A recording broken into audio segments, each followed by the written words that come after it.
Hello दोस्तों, एक बार फिर से आपका स्वागत है मेरे इस यूट्यूब चैनल पर जिसका नाम है फिजिक्स क्लासेस 937।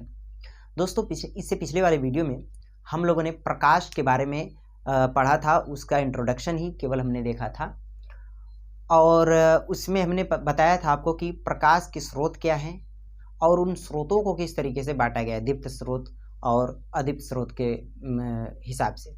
अब दीप्त स्रोत क्या होता था? ऐसे प्रकाशित स्रोत जिसका स्वयं का प्रकाश होता था, जैसे सूर्य है, तारे हैं, इनका स्वयं का प्रकाश होता है। बल्ब है, स्वयं का प्रकाश होता है, वो किसी और से प्रकाश लेकर प्रकाशित नहीं होते हैं। जैसे चंद्रमा है, तो चंद्रमा क्या होता है कि सूर्य की रोशनी जब चंद्रमा पर पड़ती है तो वो रिफ्लेक्ट होकर वो अर्थ पर आता है, जिसकी वजह से हम लोग जब अर्थ से देखते हैं तो हमें ऐसा लगता है कि वो प्रकाश कहाँ से आ रहा है, वो मून यानी चंद्रमा से आ रहा है। परंतु वो चंद्रमा का प्रकाश नहीं है, वो किससे लेकर प्रकाशित हो रहा है? वो सूर्य से लेकर प्रकाशित हो रहा है। जैसे मैंने आपको बताया था कि अगर एक मिरर है, यहाँ देखो ये मिरर है और यहाँ से हम लोग टॉर्च जला रहे हैं, ठीक है, ये टॉर्च जला रहे हैं, तो यहाँ जब इसका प्रकाश पड़ेगा और यहाँ पर कोई व्यक्ति खड़ा है तो ये प्रकाश रिफ्लेक्ट होकर इसकी तरफ आएगा, तो इस व्यक्ति को लगेगा कि वो जो लाइट है वो तो यहाँ से आ रही है, तो इसको प्रकाश स्रोत ये लगेगा। जबकि वो प्रकाश किससे आ रहा है? वो तो टॉर्च का प्रकाश था।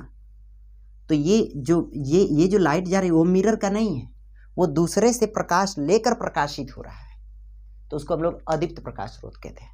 ठीक है, तो हमने प्रकाश के बारे में पढ़ लिया, उसकी क्या कहते हैं कि उसके स्रोत के बारे में पढ़ लिया। अब हम लोग पढ़ेंगे कि प्रकाश की प्रॉपर्टी क्या है, उसके गुण क्या है, कैसा कैसा वो गुण शो करता है। ठीक है, तो देखो पहली बात तो ये है, हाँ भाई, तो आइए पढ़ते हैं। पहले प्रकाश सीधी रेखा में चलता है। अब प्रकाश सीधी रेखा में चलता है, ये किसके अकॉर्डिंग? न्यूटन साहब ने कहा था कि जो प्रकाश है वो कणीय प्रकृति का होता है। प्रकाश छोटे छोटे कणों के रूप में गमन करते हैं, चलते हैं, जिनको फोटोन कहा गया। एनर्जी का पैकेट बताया उन्होंने, जिनको फोटोन कहते हैं। अब उन्होंने इससे प्रकाश के परावर्तन, प्रकाश के अपवर्तन और भी कुछ चीज़ें जिनको प्रूफ भी किया, तो ये माना गया भाई ये तो सही बोल रहे हैं। और क्योंकि उस समय ये काफ़ी माने जाने साइंटिस्ट थे, काफ़ी चीज़ों की इन्होंने खोज की थी। अब जब प्रकाश सीधी रेखा में चलता है तो इससे हम लोग समझ पाते हैं कि किस तरीके से ग्रहण लगता है। वो इसका एक एग्जाम्पल है। क्योंकि आप देखो, अगर मैं यहाँ ऐसे कोई लाइट आ रही है उसके सामने ऐसे कर दूं तो पीछे इसके अंधेरा हो जाएगा, या यूँ कहूँ कि मेरी परछाई पीछे बन जाएगी। अब परछाई क्यों बन रही है? यानी उतनी जितना तक मैं प्रकाश को घेर रखा हूँ उतना पीछे वो प्रकाश जा नहीं रहा है, जिसकी वजह से उतनी दूर अंधेरा छा जा रहा है, तो वही उसकी परछाई होगी। अब वो सीधा अगर प्रकाश इस पर नहीं पड़ता तो यहाँ से अगर ये कोई रोकने के लिए कोई वस्तु है, मैं हाथ ही लगाऊं मान लो, तो ये तो अगर इसको रोक रहा है तो ये इस पर फिर से टर्न होकर इधर चला जाएगा, जिसकी वजह से वो पीछे उसकी परछाई नहीं बन पाएगी। लेकिन ऐसा तो नहीं हो, तो परछाई बन रही है। तो इसलिए कहा गया कि जो प्रकाश है वो सीधी रेखा में चलता है। ठीक है, जिससे हम लोग ग्रहण के बारे में भी समझ पाते हैं उसकी फिनोमिना। लेकिन ऐसा नहीं है कि ये थ्योरी सभी जगह लागू होती है। कुछ कुछ फिनोमिना ऐसे हैं जहाँ पर प्रकाश को तरंग प्रकृति के द्वारा ही समझा जा सकता है, जैसे प्रकाश का व्यतिकरण, प्रकाश का ध्रुवण, ये सारी चीज़ें। वहाँ पर हम लोग प्रकाश को तरंग प्रकृति का मानते हैं। ठीक है, और कुछ ऐसे भी फिनोमिना है जिनको हम लोग प्रकाश की कणीय प्रकृति जब मानेंगे तभी उसको प्रूव कर पाएंगे। तो इससे यह निष्कर्ष निकाला गया कि भाई प्रकाश जो है वो डुअल नेचर रखता है, यानी द्वैत प्रकृति रखता है, कणीय प्रकृति भी और तरंग प्रकृति भी रखता है। कणीय प्रकृति में हम लोग रे ऑप्टिक्स पढ़ ही रहे हैं। आप वहाँ फोटो इलेक्ट्रिक आगे की कक्षा में जाओगे, 12 में ही आप जाओगे तो वहाँ पर मिलेगा फोटो इलेक्ट्रिक इफेक्ट आ जाता है। वो भी आप क्या करोगे कि प्रकाश की कणीय प्रकृति को ही आप वहाँ पर मानकर उसको प्रूफ कर पाओ। कॉम्पटन इफेक्ट है, वहाँ पर भी आप प्रकाश को कणीय प्रकृति ही मानते हो। तो ये सारे फिनोमिना है, यानी प्रकाश डुअल नेचर रखता है और प्रकाश सीधी रेखा में चलता है अगर कणीय प्रकृति माने तो। दूसरा है प्रकाश की निर्वात में चाल 3 × 10⁸ मीटर पर सेकेंड होती है। ये मापा गया। तीसरा, अलग अलग माध्यमों में प्रकाश की चाल अलग अलग होती है। ठीक है, अगर माध्यम चेंज हुआ, जैसे ये वायु है, ये देखो ये ऊपर का ये मीडियम जो है वायु है और ये जो मीडियम है वो वाटर है, तो इसमें प्रकाश की चाल अगर 3 × 10⁸ मीटर पर सेकेंड है तो इसमें जब आएगा तो उसकी चाल में परिवर्तन हो जाएगा, यानी जब मीडियम चेंज होगा तो जो लाइट की स्पीड है वो भी चेंज होगी। चौथा है, प्रकाश विद्युत चुंबकीय तरंगों के रूप में चलता है। ये अब विद्युत चुंबकीय तरंगे क्या है वो आप आगे पढ़ोगे। ठीक है, अर्थात प्रकाश को गमन करने के लिए यानी चलने के लिए माध्यम की आवश्यकता नहीं होती है। माध्यम की आवश्यकता नहीं है, जहाँ मीडियम है वहाँ भी वो चलेगा और जहाँ मीडियम नहीं है उस माध्यम में भी वो चल सकता है। ठीक है, अगला देखिए, प्रकाश का परावर्तन होता है। प्रकाश का परावर्तन क्या होता है ये तो हम लोग अभी पढ़ेंगे, ये प्रॉपर्टी के पढ़कर, क्योंकि ये आपके सिलेबस में है भी। और देखिए यहाँ पर प्रकाश का अपवर्तन होता है। ठीक है, प्रकाश का ध्रुवण ये मैंने लिख दिया है। वैसे तो ये जब हम लोग क्या करेंगे कि जब वेव नेचर मानेंगे तब ये प्रकाश का ध्रुवण, प्रकाश का व्यतिकरण, प्रकाश का विवर्तन, ये सारी चीज़ें पढ़ेंगे, परंतु गुण है तो हमने लिख दिया। ठीक है, अब ये देखिए, दृश्य प्रकाश की तरंग दैर्घ्य 4000 एंगस्ट्रॉम से 8000 एंगस्ट्रॉम तक होती है, यानी ऐसा प्रकाश जिसकी तरंग दैर्घ्य 4000 एंगस्ट्रॉम से 8000 एंगस्ट्रॉम तक की होती है। इनके बीच का जो रेंज होता है ना प्रकाश का, तरंग दैर्घ्य, वही प्रकाश हम लोग देख पाते हैं, विजिबल लाइट होती है वो। ठीक है, तो ये सारे प्रकाश के गुण थे। अब हमें जो पढ़ना है वो पढ़ना है प्रकाश का परावर्तन, ये वाला गुण पढ़ना है। तो आइए मैं हेडिंग करता हूँ इसको और इसके बारे में पहले लिख लेता हूँ, फिर आपको समझाता हूँ, परंतु वीडियो लंबा हो जाएगा। हाँ जी, तो अब देखते हैं हम लोग प्रकाश का परावर्तन क्या होता है। ठीक है, रिफ्लेक्शन ऑफ लाइट। तो देखो, ये हमने जो फिगर बनाया है इसको पहले समझ लीजिए, फिर उसको पढ़ेंगे। आप जो ये लाइन देख रहे हो ना, यम एन, इसको हमने कोई पृष्ठ मान लिया। पहले तो देखो ऐसे था, ये कोई पारदर्शी माध्यम है जिसमें से प्रकाश आर पार जा सकता है, परंतु देखो प्रॉपर्टी में यह भी आप नोट कर लीजिएगा कि प्रकाश पारदर्शी माध्यम के आर पार जा सकता है। पारदर्शी माध्यम क्या होता है? ऐसा माध्यम जिसमें से प्रकाश आर पार जा सकता है। और अपारदर्शी माध्यम क्या होता है? जिसमें से प्रकाश आर पार नहीं जा सकता है। ये आप याद रखें, ठीक है। तो ये कोई कांच है, ठीक है, इसमें से प्रकाश आर पार जा सकता है, पता ही है। लेकिन यदि मैं इसको पॉलिश कर दूं नीचे से, यानी इसको दर्पण बना दूं, मिरर, तो अब क्या होगा कि इसका रिफ्लेक्शन होगा। यानी ये जो पृष्ठ हुआ, ये ऊपर वाला, ये इसको हमने अब प्लेन बना दिया, ये कलाई कर दिया, और ये ऊपर का जो पृष्ठ हुआ वो क्या हो गया, अब ये मिरर का कार्य कर गया। सीधी सी बात ये है कि प्रकाश अब आर पार नहीं जा सकता, ठीक है। यानी हमने इसको अपारदर्शी मीडियम बना दिया। तो अब क्या होगा कि जब कोई प्रकाश इस पर आएगा यानी पड़ेगा, आपतित होगा, तो वह पुनः क्या होगा, रिफ्लेक्ट हो जाएगा उसी मीडियम में, क्योंकि अब तो इधर जाएगा नहीं, क्योंकि हमने पॉलिश कर दिया है, ठीक है। तो जब कोई प्रकाश किसी चिकने अथवा पॉलिशदार पृष्ठ पर पड़ता है तो वह पुनः उसी माध्यम में वापस लौट जाता है। इस घटना को हम लोग प्रकाश का परावर्तन कहते हैं। आइए पहले पढ़ते हैं, फिर इसको समझेंगे। देखो हमने लिखा है, जब कोई प्रकाशिक किरण किसी चिकने पृष्ठ, ये कोई चिकना पृष्ठ है, यम और यन, अथवा पॉलिशदार पृष्ठ, हमने पॉलिश कर दिया है, तो ऊपर का जो पृष्ठ हो गया वो परावर्तक पृष्ठ हो गया। परावर्तक पृष्ठ यानी जिस पर से प्रकाश परावर्तित हो जाए, रिफ्लेक्ट हो जाए। तो जब कोई प्रकाशिक किरण किसी चिकने पृष्ठ अथवा पॉलिशदार पृष्ठ पर पड़ता है यानी आपतित होता है, तो वह पुनः उसी माध्यम में वापस लौट जाता है। प्रकाश के इस गुण या प्रकाश के इस घटना को ही हम लोग प्रकाश का परावर्तन कहते हैं। ये हमने कोई परावर्तक पृष्ठ मान लिया है, और ये कोई प्रकाशिक किरण आ रही है, जब इसके किसी पृष्ठ के किसी बिंदु पर पड़ेगी तो वह पुनः उसी माध्यम में वापस लौट जाएगी, उसी माध्यम में वापस लौट जाएगी। ये कोई वायु माध्यम था और ये कोई अलग माध्यम, हम ये कांच का अलग माध्यम है, ये कांच है, तो ये पुनः उसी माध्यम में वापस लौट गई है, इस घटना को ही हम लोग प्रकाश का परावर्तन कहते हैं। अब इसमें थोड़ा सा समझिएगा, जो ये किरण आ रही है इसको हम लोग कहते हैं आपतित किरण। कौन सी किरण? आपतित किरण। समझिएगा, इंग्लिश में इसको कहते हैं इंसिडेंट रे। इंसिडेंट रे, ठीक। और जो रिफ्लेक्ट हुई है किरण, यानी जो परावर्तित होकर इधर जा रही है उसी मीडियम में, इसको हम लोग कहते हैं परावर्तित किरण। कौन सी किरण? परावर्तित किरण, यानी रिफ्लेक्टेड रे। रिफ्लेक्टेड रे, ठीक है। और ये जो पॉइंट है इसको हम लोग कहते हैं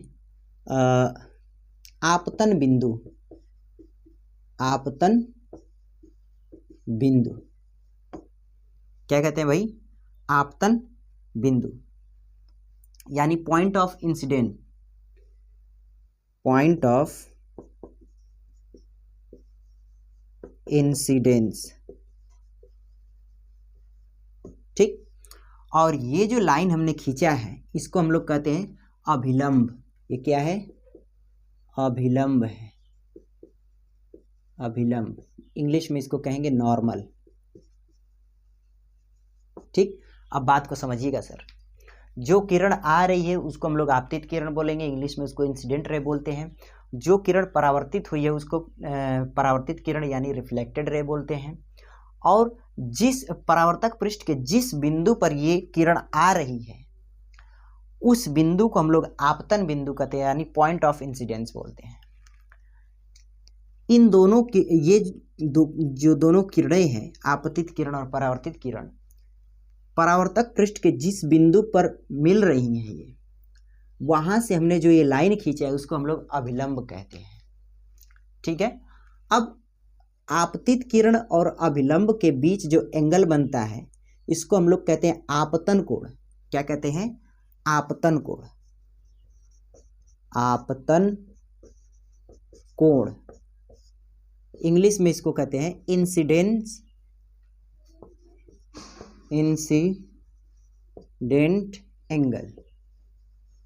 ध्यान दीजिएगा इसको, इंसिडेंट एंगल, ठीक है।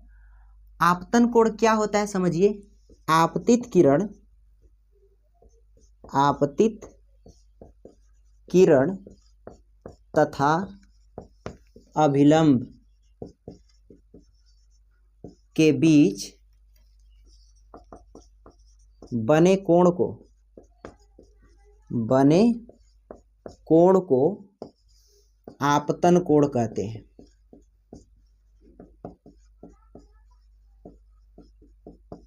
यानी angle PON is equal to angle, इसको हम लोग क्या किससे रिप्रेजेंट करते हैं? आई से, क्योंकि इंसिडेंट एंगल है, ठीक है, वो आई है। ये एंगल क्या है भाई? आई है, ठीक है ना, ध्यान रहे ये चीज। अच्छा, परावर्तित किरण और अभिलंब के बीच भी ये एंगल बन रहा है, ठीक है, तो उस एंगल को हम लोग कहते हैं परावर्तन कोण। परावर्तन कोण यानी रिफ्लेक्टेड एंगल। रिफ्लेक्टेड एंगल, ठीक है। ये कैमरे में आ रहा है कि नहीं यार? हाँ ठीक है, आ रहा है। तो यहां से मैं लिख देता हूं कि परावर्तित किरण तथा अभिलंब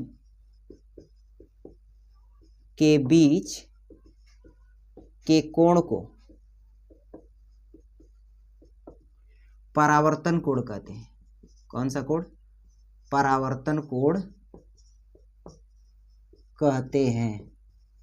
यानी NOQ, angle NOQ is equal to angle R। इसको एंगल R से रिप्रेजेंट करेंगे, क्यों? क्योंकि रिफ्लेक्टेड रे है, सॉरी रिफ्लेक्टेड एंगल है, तो इसको R से रिप्रेजेंट कर दिया। अब ध्यान दीजिएगा सर, इसमें जो आपतन कोण होता है वो परावर्तन कोण के बराबर होता है। ये परावर्तन का नियम है। परावर्तन के दो नियम है, पहला नियम कहता है कि आपतित किरण, परावर्तित किरण तथा आपतन बिंदु पर खींचा गया अभिलंब तीनों एक ही तल में होते हैं। सही बात है, तीनों एक ही तल में होते हैं। दूसरा नियम कहता है कि आपतन कोण परावर्तन कोण के बराबर होना चाहिए। क्या होना चाहिए? आपतन कोण परावर्तन कोण के बराबर होना चाहिए। यही परावर्तन के दो नियम है। पहले ये बात लिख लो आप, उसके बाद मैं परावर्तन होने के नियम लिखता हूं।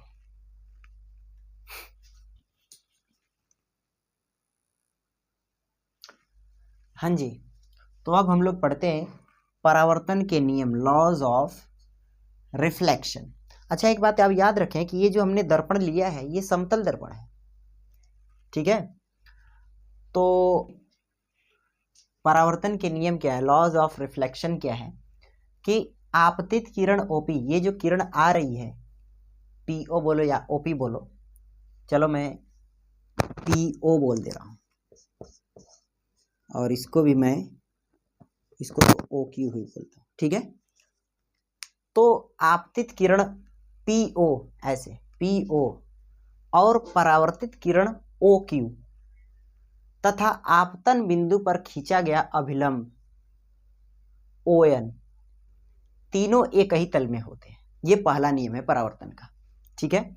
दूसरा नियम क्या है कि आपतन कोण आई तथा परावर्तन कोण आर, ये दोनों आपस में सदैव क्या होते हैं, बराबर होते हैं। ये इंपॉर्टेंट है देखना, ठीक है ना।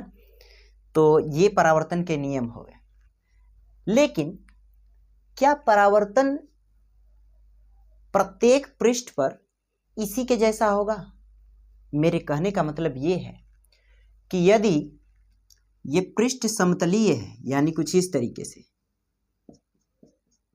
समतल दर्पण अगर है ये, तो इससे जो किरण आएंगी, इस पर अगर ऐसे आएंगी किरण तो वो रिफ्लेक्ट होंगी। तो जितनी भी किरण ऐसे रिफ्लेक्ट होंगी ये सभी एक दूसरे के समांतर हो जाएंगी परावर्तन के बाद। देखिए, एक दूसरे के समांतर हो जाएंगे। परंतु अगर कोई पृष्ठ इर्रेगुलर है, यानी कुछ इस तरीके का है, वो समतल नहीं है, तो अब क्या होगा कि जो परावर्तन होगा वो कहीं ऐसे होगा, तो कहीं ऐसे होगा, कहीं ऐसे होगा। यानी परावर्तन के बाद अब ये जो किरणें वो एक दूसरे से समांतर नहीं है। तो इसलिए हम लोग परावर्तन को दो वर्गों में विभाजित कर सकते हैं। यानी परावर्तन दो प्रकार का होता है। एक जो परावर्तन के बाद किरणें एक दूसरे के समांतर हो जाती है, इसको हम लोग कहते हैं रेगुलर यानी नियमित परावर्तन। और ऐसा परावर्तन जिसमें किरणें परावर्तन के बाद एक दूसरे से समांतर नहीं होती है, यानी इधर उधर अलग अलग दिशा में चली जाती हैं, उनको हम लोग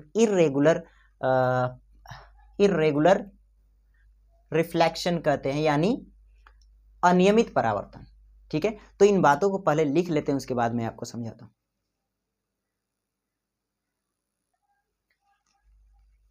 तो देखिए, अब परावर्तक पृष्ठ जिस तरीके का होगा उसके आधार पर परावर्तन दो प्रकार का हो सकता है। अगर परावर्तक पृष्ठ पॉलिशदार नुमा समतल पृष्ठ है तो जो परावर्तन होगा वो कुछ इस तरीके का होगा, यानी परावर्तन के बाद सभी किरणें एक दूसरे के समांतर हो जाएगी। परंतु अगर जो पृष्ठ है वो खुरदुरा है, खुरदुरा, ठीक है, तो उस अवस्था में जो परावर्तन होगा उस पर जब किरणें पड़ेंगी तो वो अलग अलग दिशाओं में फैल जाएंगी, अलग अलग दिशाओं में फैल जाएंगी। यही कारण है कि जो न्यूज़पेपर होता है उसको खुरदुरे पेज पर छापा जाता है। मतलब जो न्यूज़पेपर होता है उसका जो पेपर होता है ना वो खुरदुरा होता है, ताकि उस पर जो छोटे छोटे अक्षर लिखे गए हैं उसको आसानी से पढ़ा जा सके। क्यों?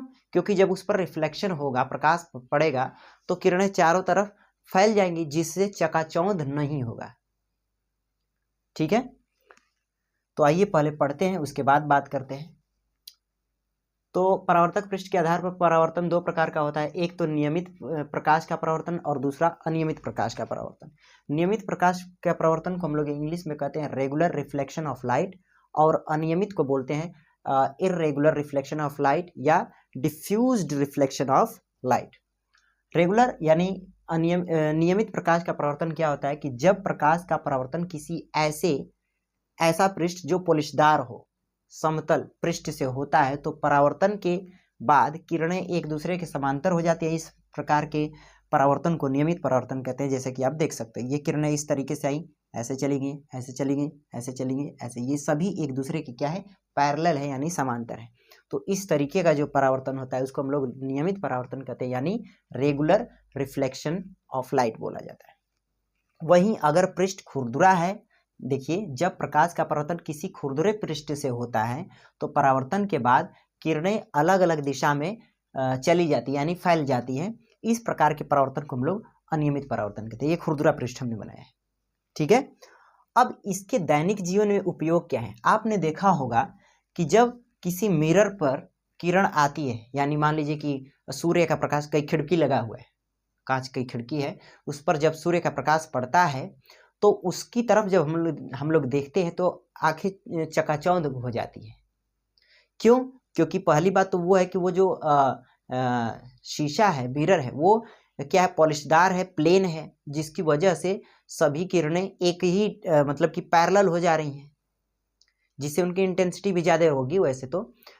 लेकिन अगर खुरदुरा होगा, खुरदुरा यानी जो वही जो हमने बोला कि जो जिस पर न्यूज़ छापी जाती है, ठीक है, वो जो पेपर होता है वो खुरदुरा होता है, जिससे किरणें सभी चारों दिशाओं में फैल जाती हैं, जिससे चकाचौंध आंख नहीं होती है, तो पढ़ने में आसानी होती है, कोई प्रॉब्लम नहीं होती है। तो ये सारी चीज़ें दैनिक जीवन में परावर्तन के उपयोग हैं, ये हमने लिख दिया है, तो आप उसको लिख सकते हो, ठीक है। तो ये था प्रकाश का परावर्तन और प्रकाश के परावर्तन के नियम। अब हम लोग देखेंगे कि हम लोग जब किसी वस्तु को देखते हैं तो उसमें प्रोसेस क्या होता है। जैसे मान लो कि मैं इस मार्कर को देख रहा हूँ, तो क्या हो रहा होगा, इस पर ये प्रकाश आ रहा होगा, पड़ रहा होगा, वो प्रकाश रिफ्लेक्ट हो रहा होगा, हमारी आंखों तक जा रहा होगा, रेटिना तक पहुंच रहा होगा, तब जाकर फिर वो इस पर पड़ रहा होगा, तो इसका इमेज रेटिना पर बन रहा होगा, इसका इमेज रेटिना पर बन रहा होगा, तब जाकर हम इसको देख पा रहे हैं। क्लियर है?